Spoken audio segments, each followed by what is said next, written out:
여러분 안녕하십니까? 오늘이 아달월 초하루 월삭입니다.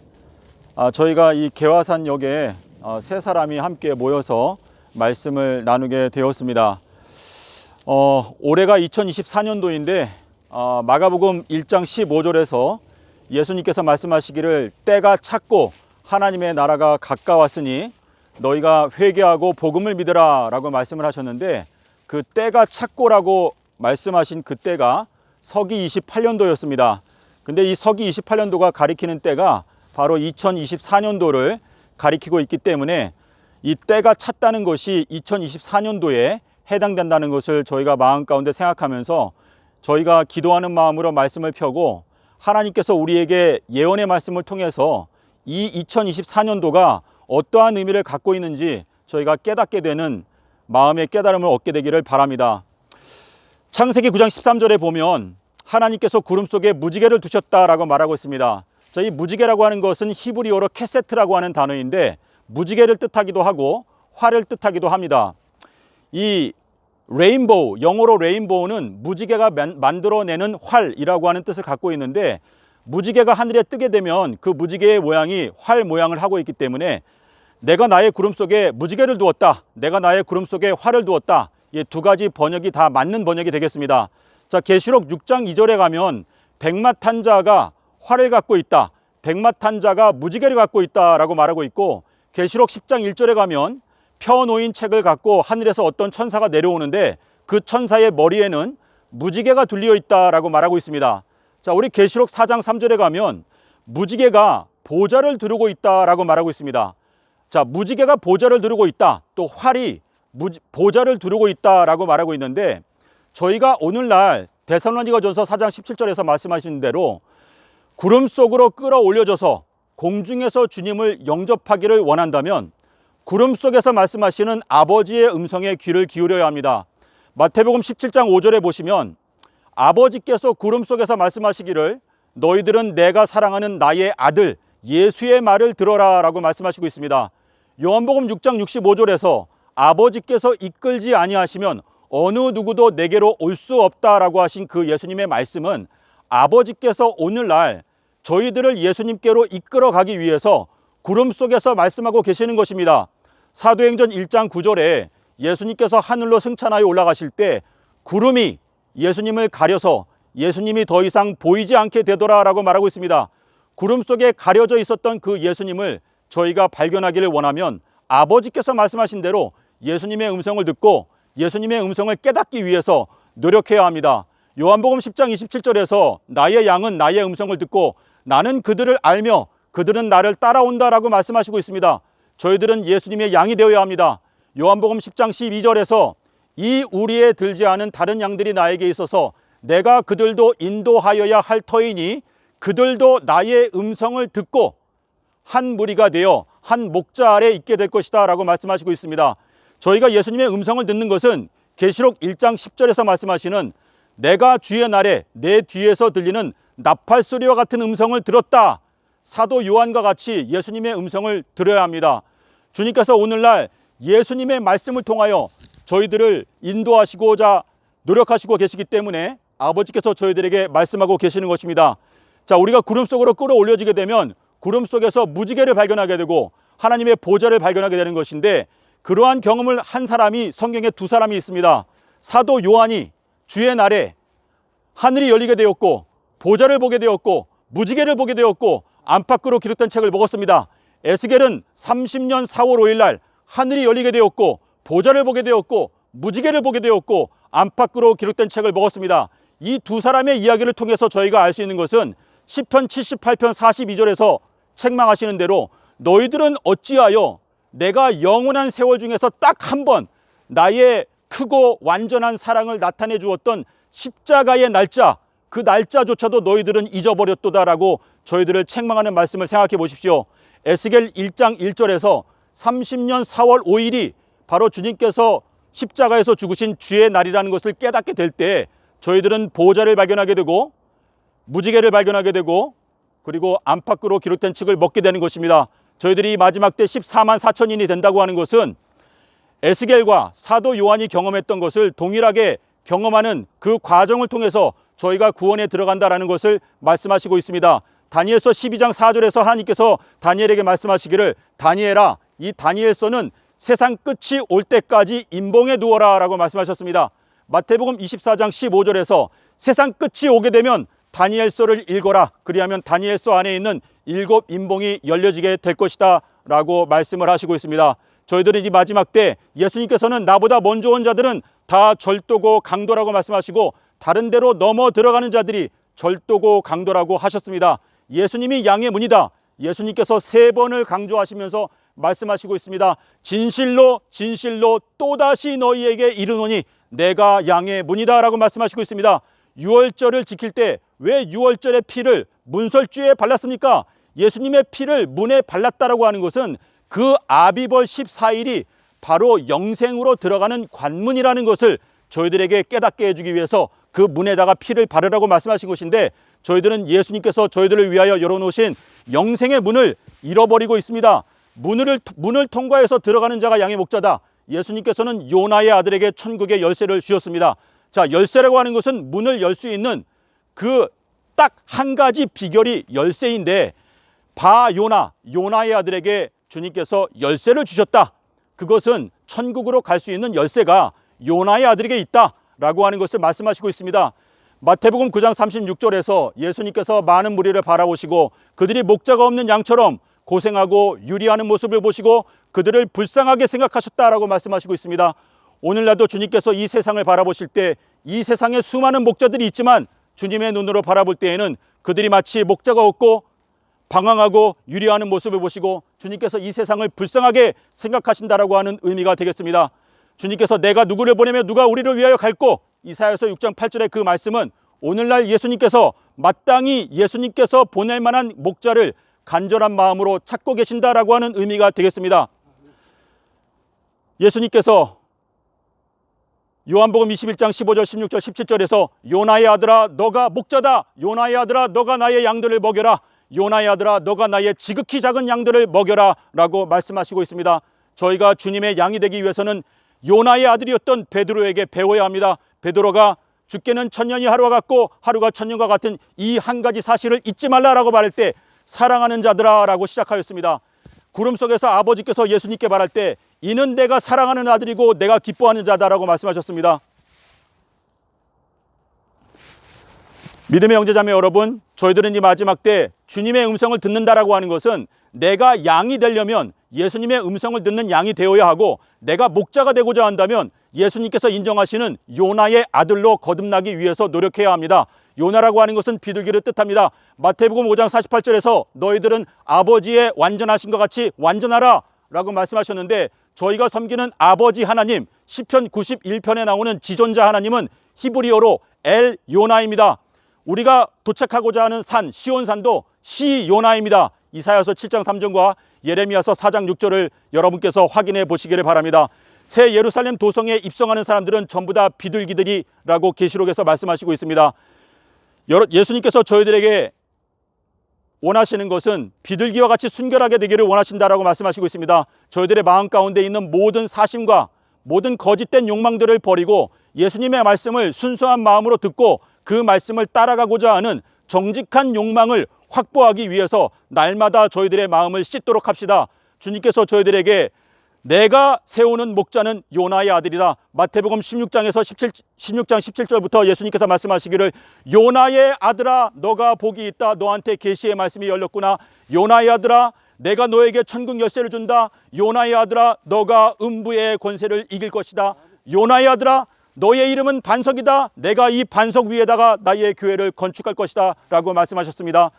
믿음의 형제자매 여러분, 저희들은 하나님 아버지의 자녀들이 되기 위해서 하나님 아버지의 이름 엘 요나, 하나님 아버지께서 비둘기이시고 저희들도 비둘기와 같이 순결한 자들이 되어야 되는데, 비둘기와 같이 순결하게 되기 위해서는 마태복음 12장 40절에서 말씀하시는 요나의 표적, 인자의 표적, 인자가 삼낮삼밤 땅속에서 지내리라, 이 말씀을 깨닫고 알아야 합니다. 마태복음 24장에서 주님께서 말씀하시기를 세상 끝이 오게 되면 번개가 동편에서 번쩍하여 서편까지 밝게 비추는 것처럼 인자의 징조가 동방에서 발생하여 서방에 있는 사람들까지 밝게 비추어 줄 것이다 라고 말씀하시고 있습니다.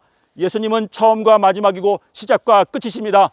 예수님께서는 아담과 하와가 범죄했던 그 시작 부분에서 아담과 하와에게 인자의 징조를 보여주셨습니다. 인자의 징조는 무엇인가?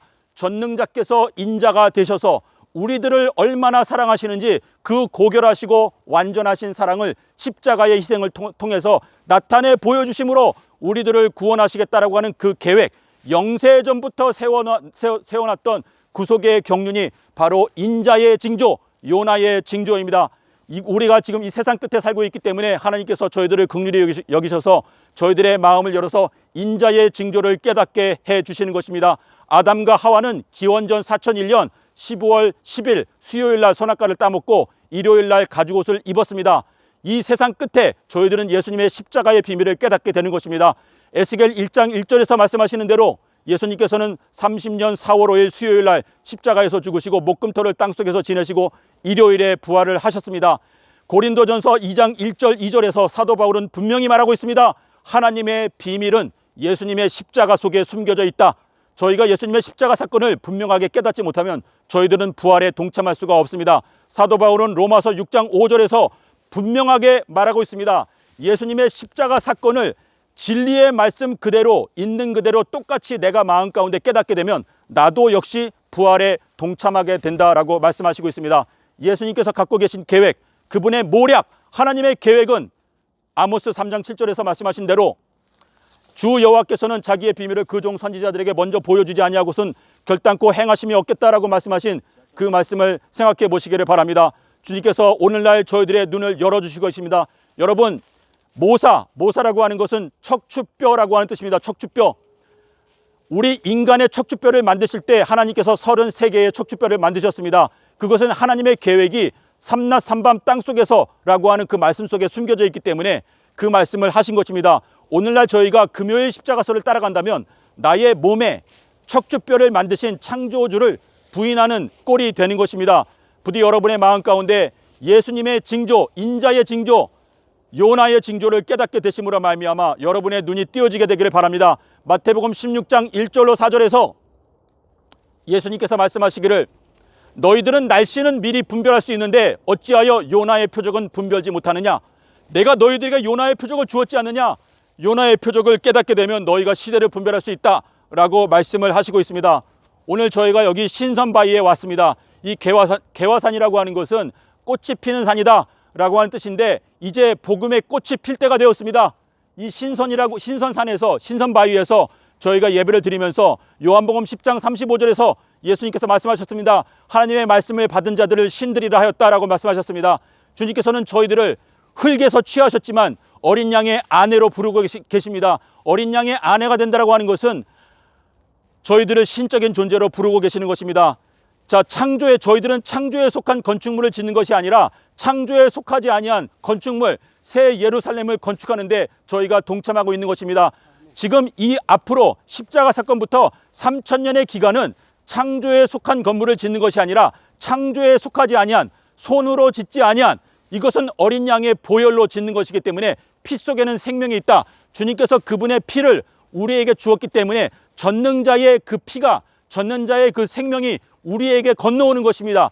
이 놀라운 부르심과 이 특권을 저희들이 지난 세월 동안에 너무나 무시하고 짓밟아 왔습니다. 누가복음 2장 34절에서 예수님께서 태어나실 때부터 예수님께서는 비방을 받는 징조로 태어나셨다라고 기록하고 있습니다. 예수님은 인자이십니다. 그리고 인자의 징조, 인자가 삼낮 삼밤 땅속에서 이 말씀을 이 세상에 있는 수많은 기독교인들이 오늘날까지도 비방하고 있습니다. 그 비방하고 회방하는 교리가 바로 금요일 십자가설입니다. 예수님께서 금요일 날 돌아가셨다라는 그 교리가 얼마나 창조주를 비방하고 회방하고 희롱하는 교리인지 여러분 생각해 보십시오.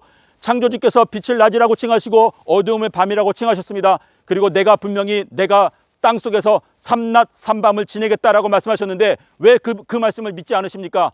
욥기서 2장 13절에서 욥의 친구들이 7낮 7밤 동안 욥을 위해서 애통했다라고 말하고 있습니다. 7낮 7밤은 만 7일을 말하는 것입니다. 그러면 삼낮 삼밤도 만 3일을 말하는 것이고 예수님께서 땅속에서 삼낮 삼밤을 계셨는데 왜 그 말씀을 무시해버리고 엉뚱하게 예수님께서 금요일날 돌아가셨다라는 교리를 만들어가지고 백성들에게 먹이십니까? 예수님께서 마태복음 23장 13절에서 말씀하시기를 화 있을진저 외식하는 서기관들과 바리새인들이여 너희들은 사람들 앞에서 천국 문을 닫고 너희들도 들어가지 않고 들어가려고 하는 자들도 들어가지 못하게 하는도다 라고 말씀하셨습니다.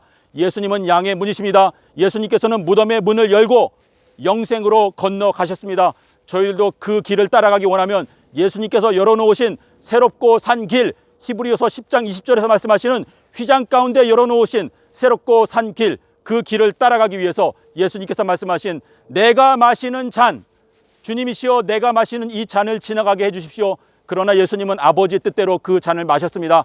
예수님께서 마셨던 그 순결한 잔은 삼낮 삼밤 땅속에서 그 말씀 속에 숨겨져 있습니다. 믿음의 형제자매 여러분, 주님께서는 오늘날 요셉이 베냐민에게 5배의 양식을 주었던 것처럼 이 세상 마지막 막내와 같은 저희들에게 베냐민에게 5배 주신 그 양식처럼 우리에게 놀라운 진리의 말씀을 깨닫도록 성령의 도우심을 통하여 저희들의 마음을 깨우쳐 주고 있습니다. 이 놀라운 귀중한 시간에 저희가 시간을 낭비하지 말고 주님의 말씀을 연구하며 진리의 말씀을 깨닫고 진리 위에 일어서고 이 세상에서 등대의 역할을 하고 동방에서 비치는 인자의 징조를 이 온 세상에 밝게 비추기 위해서 함께 협력해야 합니다. 예수님께서 저희들에게 원하시는 것은 바로 구속의 계획, 인자의 징조, 동방에서 발생하는 인자의 징조가 서방까지 밝게 비출 수 있도록 저희가 함께 협력하는 것이 주님의 뜻입니다. 주님께서 말씀하시기를 나와 함께하지 아니하는 자는 나를 반대하는 자요 나와 함께 모으지 아니하는 자는 흩어버리는 자들이다라고 말씀하셨습니다. 여러분께서 예수님의 음성을 듣고 진정으로 예수님을 따라가서 좁고 협착한 길을 따라가서 영생에 도달하기를 원한다면 예수님의 음성에 귀를 기울이시기를 바랍니다. 공중에서 주님을 영접한다. 데살로니가전서 4장 17절에서 말하는 공중에서 주님을 영접한다라고 하는 그 공중은 공기라고 하는 뜻입니다. 에베소 2장 2절에 보면 공기 중에 권세 잡은 자 사탄. 자, 우리가 숨쉬는 이 모든 이 공기가 사탄의 권세 아래에 있는 공기입니다. 그런데 예수님께서 부활하셔서 요한복음 20장 22절에서 숨을 내쉬며 가라사대 성령을 받으라 라고 말씀하셨습니다. 지금 저희가 이 땅에서 우리가 숨쉬고 있는 이 공기는 사탄의 권세 아래에 있는 공기이기 때문에 저희들은 우리가 원하든 원하지 않든 전부 다 흑암 가운데 빠져 있었습니다. 하지만 이 상태에서 예수님께서 불어넣어 주시는 성령, 숨을 내쉬며 가라사대 성령을 받으라. 요한복음 6장 63절에서 내가 너희들에게 이른 말이 영이요 생명이다 라고 하는 그 말씀은 저희가 이 공기 중에 권세 잡무자, 이 악한 영의 권세 아래 우리가 지금 살고 있지만 우리가 공기 중으로 끌어올려져서 주님을 영접하기 위해서는 주님의 입에서 흘러나오는 새로운 공기, 성령을 받아야 합니다. 제자들도 성령을 받기 전에는 제3일에 대하여 깨닫지 못했습니다. 하지만 성령을 받은 다음에는 제3일에 대하여 깨닫고 하나님을 찬송하였습니다. 믿음의 형제자매 여러분, 저희들은 이 복음의 말씀을 분명하게 알아야 됩니다. 고린도후서 4장 3절에서 이 복음이 가리웠으면 망하는 자들에게 가리운 것이다 라고 말씀하셨습니다. 고린도전서 15장 1절과 4절에서 사도 바울이 말하기를 내가 여러분들에게 전해주는 복음은 예수님께서 제3일에 부활하신 진리이다 라고 말하고 있습니다. 이 복음 외에는 다른 복음이 없다. 다른 복음을 전하면 저주를 받게 된다. 갈라디아서 1장 4절과 8절에서 말하고 있습니다. 사도 바울은 갈라디아서 1장 4절에서 예수님께서 이 악한 세대에서 우리들을 구원하기 위해서 십자가에서 죽으셨다라고 말씀하시면서 예수님은 내가 이 악하고 음란한 세대에서 너희들을 구원하기 위해서 요나의 표적을 준비했다라고 말하고 있습니다. 여러분께서 구원을 받기 원한다면 이 악하고 음란한 세대에서 구원받을 수 있는 딱 한 가지 비결, 요나의 표적을 반드시 깨닫고 알아야 합니다. 예수님께서 살아 생전에 수많은 기적들을 많이 행하셨지만 그 모든 기적들은 창조주의 능력이기 때문에 그 창조주의 능력을 가지고는 죄인을 구원할 수가 없습니다. 우리 죄인을 구원할 수 있는 유일한 한 가지 길은 십자가의 징조, 인자의 징조, 요나의 징조밖에 없습니다. 그래서 하나님께서 출애굽할 때에 10가지 재앙 중에서 처음 9가지 재앙은 창조주의 능력으로 행하는 여러 가지 기적들인데 그러한 기적들을 가지고는 바로의 마음을 꺾을 수가 없었습니다. 딱 한 가지, 어린 양이 죽게 되었을 때 그때에 비로소 바로의 마음을 꺾고 사탄의 마음을 꺾고 우리의 마음 가운데 있는 그 더러운 영을 뽑아버릴 수 있는 유일한 힘이 거기에 있다라는 것을 알려주시기 위해서 주님께서 마태복음 12장 40절에서 요나의 표적 외에는 다른 표적을 주지 않겠다 라고 말씀을 하신 것입니다. 믿음의 형제자매 여러분, 피 흘림이 없으면 용서함이 없다라고 말했습니다. 십자가로 말미암아 세워진 계명. 자, 구약 성경에 613가지 계명이 있다라고 말합니다. 하지만 이 많은 계명들 가운데에서 우리들을 구원하는 계명은 딱 한 가지, 하나님의 인 아비벌 15일, 예수님께서 십자가에서 나타내 보여주신 가장 완벽한 십자가의 사랑을 영원토록 기억하고 기념할 수 있는 장치, 아비벌 15일이 바로 하나님의 인이라고 말씀하시고 있습니다. 여러분께서 기도하시는 마음으로 이 말씀을 생각하시고 저게 이 마지막 때 예수님과 맺게 되는 새 언약을 갱신하심으로 말미암아 이 온 세상에 주님의 참된 자녀들이 더 많이 늘어나고 하나님께 영광을 돌리는 일이 일어나게 되기를 바라면서 오늘은 말씀을 마치도록 하겠습니다. 감사합니다. 아멘.